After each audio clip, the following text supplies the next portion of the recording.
Hello again, all. As I said, there are two uh, Lovecraft adaptations from the late 60s, early 70s that I enjoyed.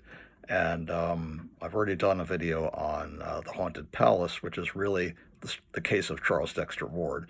And the next one is The Dunwich Horror from 1970, directed by Daniel Haller, who was a director who worked with Roger Corman and also did the dressing on The Haunted Palace. It's interesting in itself. Um, yeah, it's a loose adaptation. They couldn't do a direct adaptation at the time because they didn't have the budget for special effects in 1970, certainly to do a very faithful adaptation. But it's faithful enough, in my opinion. It stars Dean Stockwell as Wilbur Whateley, Sandra Dee as a student named Nancy Wilson, Ed Begley as Dr. Armitage, Henry Armitage, who's from the story, and also Sam Jaffe as Zebulon Whateley, who in this is just called Old Whateley, and Talia Shire has an uncredited role as a nurse, who's only seen briefly in one scene. It's really quite good for the time. And originally it was going to be shot in 1963, but that fell through. And this was produced by American International Pictures and shot mostly in Mendocino, California, though it's supposed to take place in Dunwich, Massachusetts, which is one of Lovecraft's other locations other than Arkham. It opens with Ed Begley as Dr. Armitage giving a lecture at Miskatonic University, and usually actually the University of California, and philosophy department, oddly enough.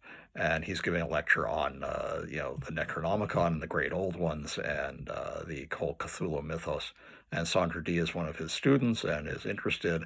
At the same time, Wilbur Whateley, played by Dean Stockwell, shows up and asks to see the Necronomicon, and Armitage said, absolutely not. You have no idea how dangerous this book is, and it's also extremely rare, and I don't lend it out to people. And that upsets Wilbur. Wilbur has caught the eye of Sandra Dee because, again, Dean Stockwell was not a bad-looking guy. That's a contradiction from the original story. In the original story, Wilbur Whateley is described as goatish and rather abhorrent to look at.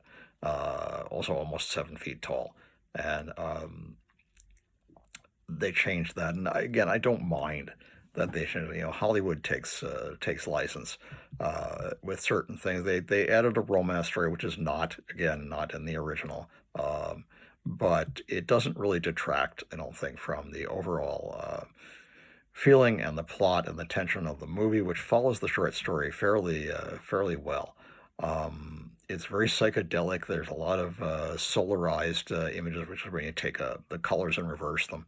It's shot in full color, which is really nice. It's Technicolor.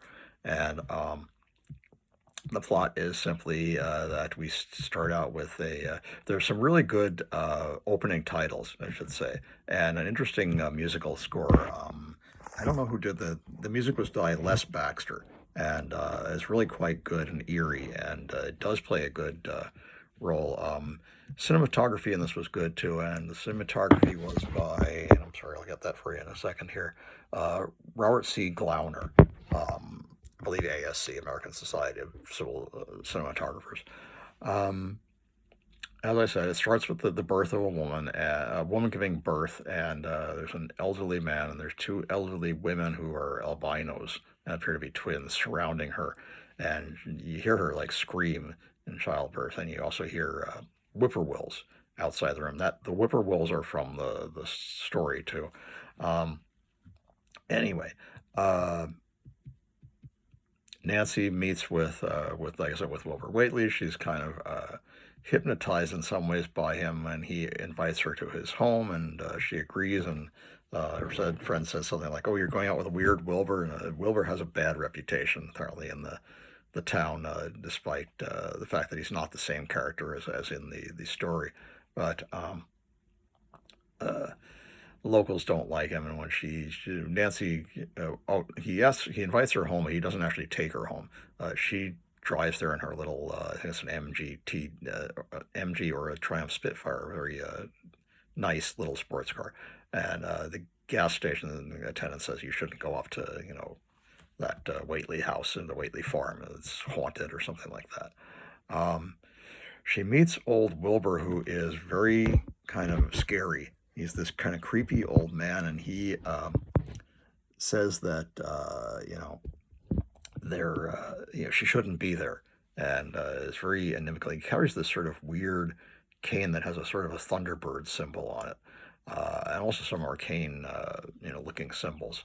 And Wilbur says, "Oh, don't, just ignore him. He's just a crazy old man." She says, "Whatever you do, don't go up into that upstairs room. You hear something, kind of like a breathing or something from this locked upstairs room," and I'll get into that more later.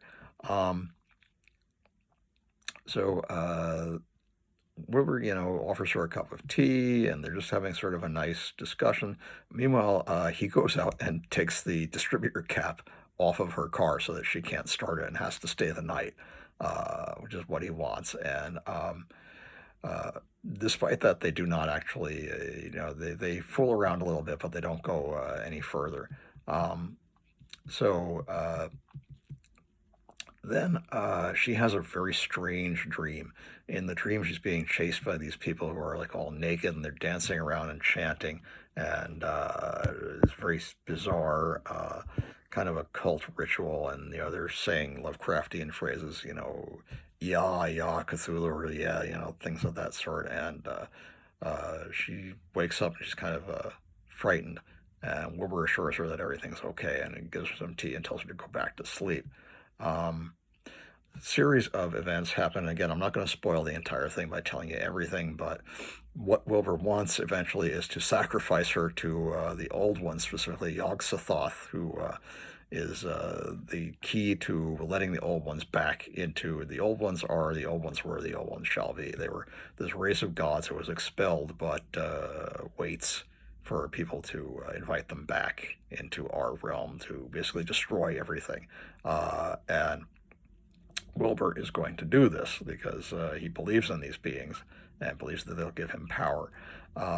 He goes through a ritual with Sandra Dee. Rather interestingly, he steals the Necronomicon from the library at Miskatonic University. He kills a guard while he's doing it. That's different from in the story. Wilbur tries to steal the Necronomicon from the library, but he is attacked by dogs and killed, and turns out that he's not really entirely human. But that doesn't take place in this version of it. Meanwhile, something strange is going on. Something has escaped. Plot point that I forgot. Nancy's friend, who's the person played by Donna Bacala, Elizabeth, goes looking for her because she's worried about her having gone off with Wilbur, who has a bad reputation, like I said, and goes to the house and accidentally unleashes whatever it is upstairs, despite the fact that Sam Jaffe tells her not to go up there. All we see are like flashes of something with claws and teeth and tentacles and something rather horrible. And we hear these horrible noises. Again, the sound effects are really good in this. And she's screaming, and you see blood, and whatever it was basically ate her. And it then escapes. And just as in the story, it goes to a farmhouse and basically flattens the farmhouse. It's something enormous. And it flattens the farmhouse and kills the farmer and his wife.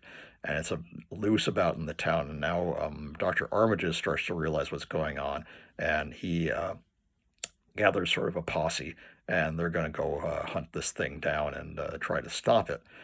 Meanwhile, Wilbur is up at what they call this thing, sort of sacrificial altar known as the Devil's Hop Yard, which I believe again is mentioned in the story, and is trying to summon this being Yog-Sothoth from another dimension.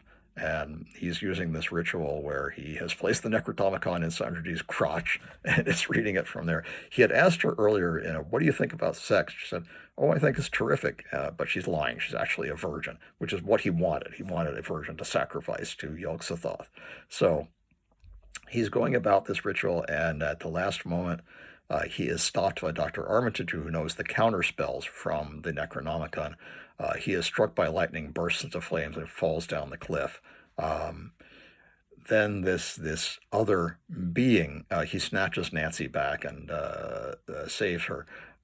This other being is on top of the cliff face, and it's screaming and kind of making these horrible noises, and it too vanishes after Dr. Armitage recites the spells to banish it. And he says, just as in the book, it was his twin brother, but it looked more like the father than he did, i.e., this was a child of the great old ones.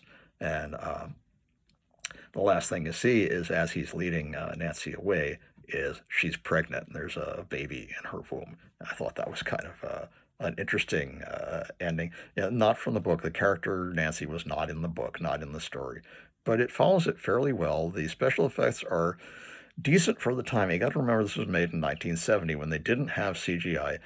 Everything had to be practical effects or photographic effects.